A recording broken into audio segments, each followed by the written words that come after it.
Hello, welcome to grade 4. Mari belajar tematik kelas 4 sekolah dasar bersama saya, Bu Guru Shirley Aiba. Pagi ini kita akan mempelajari subtema yang baru. Ya, untuk tema yang ke-6, cita-citaku. Subtema yang kedua, hebatnya cita-citaku, pembelajaran yang pertama. Sebelum kita mulai pembelajaran kita, mari kita berdoa menurut agama dan kepercayaan kita. Berdoa dimulai. Berdoa selesai. Apa kabar hari ini? Semoga semua berada dalam keadaan yang sehat walafiat ya. Oke, semangat belajar karena untuk meraih cita-cita kita membutuhkan semangat dan kerja keras dari anak-anak semua. Selamat belajar. Nah, anak-anak, kita tiba subtema 2 ya, pembelajaran 1, hebatnya cita-citaku. Cita-cita adalah keinginan di masa depan yang akan diwujudkan. Cita-citamu haruslah sesuatu yang hebat, sesuatu yang berguna bagi masyarakat dan negara. Apakah kamu sudah memiliki cita-cita? Apakah hebatnya cita-citamu? Ayo kita pelajari materi berikut tentang kehebatan beberapa profesi yang dicita-citakan ya. Ya, ini dia. Oke, kita lanjut. Nah, untuk pembelajaran 1, kita akan mempelajari muatan pembelajaran bahasa Indonesia dan IPA ya, yaitu mengenai puisi dan daur hidup hewan. Diharapkan kita bisa membaca teks, menjawab pertanyaan, membaca puisi, menjawab pertanyaan, mempelajari metamorfosis tidak sempurna, membandingkan daur hidup ya. Oke, kita mulai. Cita-cita adalah harapan yang ingin dicapai ketika dewasa nanti. Cita-cita haruslah sesuatu yang hebat, yang berguna bagi masyarakat dan negara. Beberapa profesi atau pekerjaan yang sering dicita-citakan adalah dokter, arsitek, atlet, pengusaha, dan guru. Profesi tersebut memiliki kehebatan masing-masing. Profesi apa yang kamu cita-citakan? Apa kehebatanmu cita-cita itu? Mari kita membaca sebuah teks pendek, hebatnya cita-citaku. Apa sih hebatnya jadi guru? Pertanyaan itu langsung meluncur dari mulut Kak Niko. Kakakku saat aku mengatakan padanya bahwa aku bercita-cita ingin menjadi guru. Kan masih ada cita-cita yang lain ketimbang menjadi guru, Dik. Misalnya dokter, pengacara, pengusaha, atau pilot. Lanjut Kak Niko lagi, masih terus berbicara sebelum sempat aku menjelaskan. Iya, aku tahu Kak, tetapi aku sudah bulat dengan cita-citaku dan aku akan selalu setia dengan cita-citaku itu sampai aku bisa mewujudkannya. Bagiku menjadi guru adalah pekerjaan yang mulia dan berharga, ujarku membela diri. Lalu apa hebatnya jadi guru? Tanyakan Niko lagi. Banyak kehebatannya, ujarku. Menurut kakak, bagaimana cara kita bisa menjadi dokter, pengacara, pengusaha, atau pilot? Aku balik bertanya. Ya, kita harus menjadi anak pintar dong, Dik, jawab Kak Niko. Lalu siapa yang membuat kita pintar? Tanyaku lagi. Guru, jawab Kak Niko spontan. Nah itulah salah satu hebatnya guru, membuat kita menjadi pintar, kataku bangga. Iya, tapi kan guru hanya membantu kita agar memahami suatu pelajaran.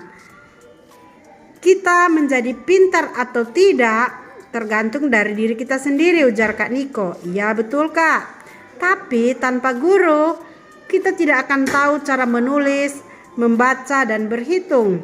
Kata ibu guru, guru adalah orang yang mengajarkan banyak ilmu kepada orang-orang hebat yang menjadi dokter, pilot, atau presiden. Mereka semua dulunya adalah murid. Guru mengajar mereka menjadi pintar menulis, membaca, dan berhitung. Guru juga merupakan sahabat bagi murid yang memahami menemani murid mencapai cita-citanya. Guru selalu ada setiap hari untuk belajar bersama kita. Guru juga siap membantu menjelaskan ilmu saat kita mulai tak paham suatu masalah. Gurulah yang menemani si calon pilot. Guru pula menjelaskan kehebatan Indonesia pada si calon guru yang hebat, juga akan mengantarkan murid-murid menjadi pintar. Guru yang cerdas menemani muridnya mencapai segala sesuatunya yang hebat. Jelasku kepada Kak Niko. Kamu benar, Dik. Menjadi guru adalah pekerjaan hebat. Sekarang aku mengerti mengapa kamu ingin menjadi guru. Kalau begitu, kakak akan mendukung cita-citamu, ujar Kak Niko memberi semangat. Terima kasih, Kak. Jadi mulai sekarang dukung terus cita-citaku ya, pintaku. Iya, adikku sayang. Kakak pasti akan terus mendukungmu, janji Kak Niko. Terima kasih sekali lagi, Kak. Aku berjanji, aku makin rajin belajar. Aku akan membaca buku.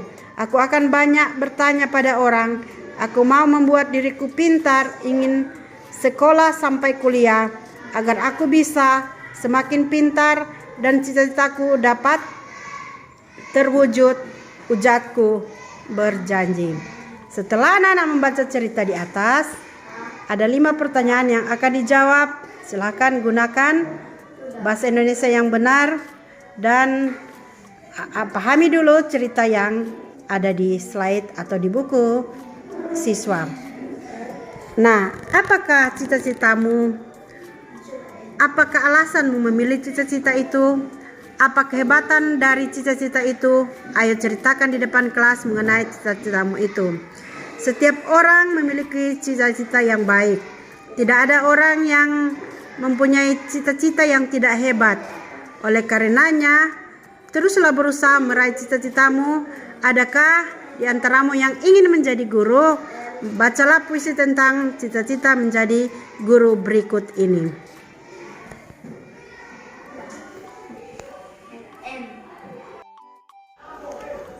Aku ingin menjadi guru, karya Arif Rahmawan. Setiap kali aku melihat ibu guru mengajar, aku ingin seperti beliau yang dengan sabar mengajar murid-murid. Mengeja, membaca, menghitung. Aku ingin menjadi guru yang tidak galak saat mendidik murid, tetapi guru yang ramah dan dicintai murid-murid. Terima kasih. Menjadi guru, karya Arif Rahmawan. Tiap kali aku melihat ibu guru mengajar, aku ingin seperti beliau yang dengan sabar mengajar murid-murid. Mengajar, membaca, menghitung. Aku ingin menjadi guru yang tidak galak saat mendidik murid-murid. Setiap guru yang ramah dan dicintai murid-murid. Setelah anak-anak membaca puisi mengenai guru ini, silakan menjawab 5 pertanyaan ini. Yang pertama, apakah judul puisi yang telah kamu baca? Siapa nama penulisnya? Ketiga, bercerita tentang apa puisi tersebut? Keempat, apa persamaan antara teks bacaan hebatnya cita-citaku dan puisi aku ingin menjadi guru? Kelima, buatlah sebuah gambar yang mewakili puisi tersebut. Bisa digambarkan di kolom yang sudah disiapkan. Guru mengajarkan berbagai ilmu sehingga murid-murid menjadi pandai dan dapat menggapai cita-citanya. Contohnya, Bella mendapatkan berbagai ilmu tentang makhluk hidup di sekitar dari ibu guru. Bella bercita-cita menjadi peneliti kelak, sehingga Bella dapat senang jika mendapatkan informasi tentang kehidupan makhluk hidup dari gurunya.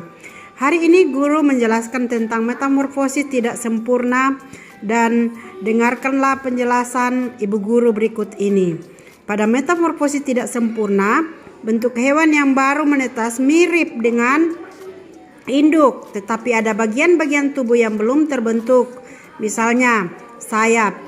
metamorfosis tidak sempurna terjadi pada beberapa hewan, antaranya kecoak dan capung. Kecoak, setelah kecoak betina dewasa bertelur, telur akan menetas menjadi kecoak muda yang disebut nimfa. Bentuk nimfa mirip dengan kecoak dewasa, hanya berwarna lebih muda dan belum bersayap. Seiring dengan pertumbuhannya, kecoak muda mengalami pergantian kulit beberapa kali hingga terbentuk kecoak dewasa yang bersayap. Kemudian capung. Setelah kawin, capung betina dewasa bertelur di air. Telur capung kemudian menetes menjadi larva yang disebut nimfa. Nimfa hidup di air dan memakan hewan air. Selanjutnya, nimfa tumbuh menjadi capung muda. Capung muda terbang keluar dari air dan berubah menjadi capung dewasa. Carilah dua jenis hewan, satu jenis hewan yang mengalami metamorfosis dan satu yang tidak mengalami metamorfosis. Buatlah dengan daur hidup, bisa dilengkapi dengan gambar masing-masing jenis hewan. Kemudian bandingkan kedua daur hidup ini, ya. Kemudian catatlah perbedaan dalam tabel ini. Bagan daur hidup, ya. Ini tabel perbedaan daur hidup antara hewan apa, ya. Kemudian setelah itu Anda menuliskannya di kolom yang sudah di. Anak, demikianlah pembelajaran kita hari ini, pembelajaran pertama untuk subtema yang kedua. Dan semoga bermanfaat buat anak-anak. Rajin belajar, rajin mengerjakan tugas, raih cita-citamu, karena di pundak kita lah masa depan bangsa dan negara. Semangat belajar, salam sehat.